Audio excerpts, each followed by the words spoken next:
Hi everybody, this is the tutorial for I Ain't Comin Back. My name's Billy from Piano and Pies. Let's get stuck straight in. To play this song the easiest, we need a capo on the 4th fret. If you're in need of a capo, there is a link to one in the description below, so feel free to check that out. But let's dig in with the start of the song, which has 2 chords. The first chord we need is a C major 7 chord, which is a 3 on the A string. This is in reference to the capo. 2 on the D, and then 0 on the remaining strings. We won't play the low E string. So that's the first chord we need for the introduction. The other chord we need is a G major chord. And G major is 3 on the E string, 2 on the A, 0, 0, 0 on the D, G and B, and then a 3 on the high E. You may be familiar with G with your ring finger on fret 3 of the B string. It's just a slightly different voice, and go with whichever G major chord you find easiest. So, the start of the song loops those 2 chords round, and as there's no real obvious rhythm guitar part in this, this is what I think works really well for the start of the song.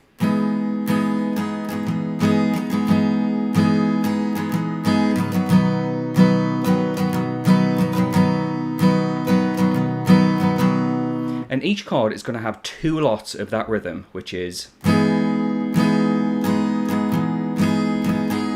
the downs and ups for that is down, down, up, down, down, down, up. Or if you prefer to count along, 1, 2, 3, 4. We have 2 lots per chord. I'll just demonstrate that one more time. C major 7.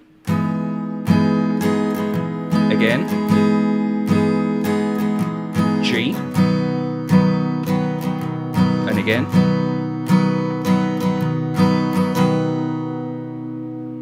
Now, after you've played through those chords one time round, we then hit the first verse. That's where Morgan starts singing, and we have the same chords, C major 7 to G, and we'll play just like we did for the introduction, but play it 2 times round.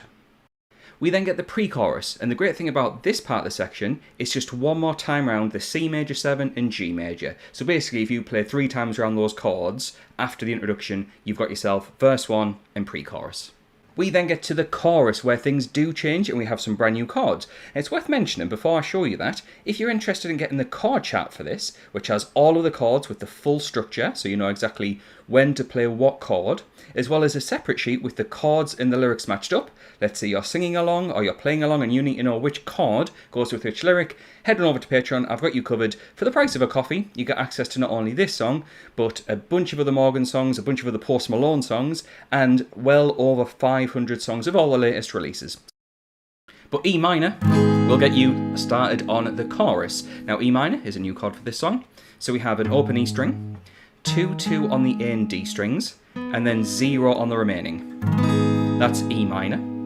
The next chord is going to be a bog standard C major chord.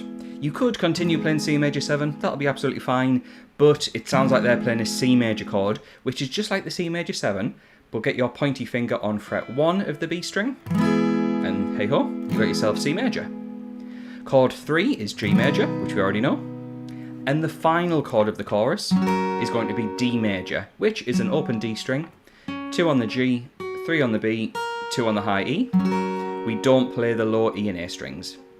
Now, when it comes to playing the chorus, we have a full bar of E minor, a full bar of C, 1.5 times round G, and then a quick change to D. So, yeah, E minor for a bar, C for a bar, G for a bar, and then G for half a bar and D for half a bar. I'm going to demonstrate that without me talking over the top of it.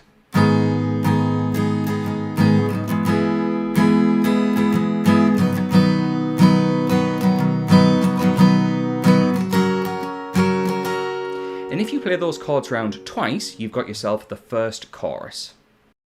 After that, there is a post-chorus, and the great news is the post-chorus is exactly the same as the chorus, but just 1 time round. So basically, at the chorus, play them 3 times, and you got those 2 sections sounding great. Now this is where we start to get a ton of repetition. Just looking over to my notes, there is a second verse, which is the C major 7 to the G. We'll play through that 2 times. It then jumps straight into the chorus, which is the same as before. E minor to C, G, D, we play through that 2 times. We then have the post-chorus, and that is just once round. So basically at this point, things are just repeating a lot.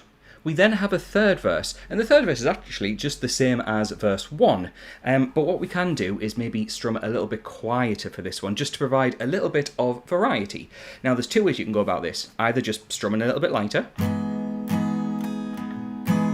like that, or you could palm mute, and all I mean by palm muting is by taking this part of your hand, resting it just past the saddle, so lightly on the strings, so you get this sound. It's a muted sound, and that sounds really interesting for the chords.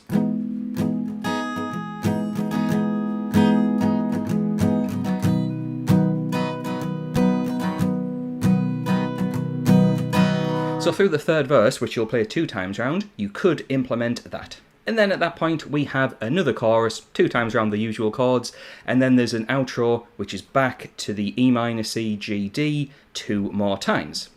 And that will get you to the end of the song. So if you did find this video useful, please do like and subscribe. I've recently hit 6,000 subscribers, onwards to 7,000. And if you're interested in getting that extra material over on Patreon, links are in the description for that. In fact, I want to say thanks to the people on the screen who are zooming by. Those are my active patrons. So the moment this video goes live, they will get access to that content straight away. So thanks to them for their support. Thanks to you for watching, and I'll catch you in the next video.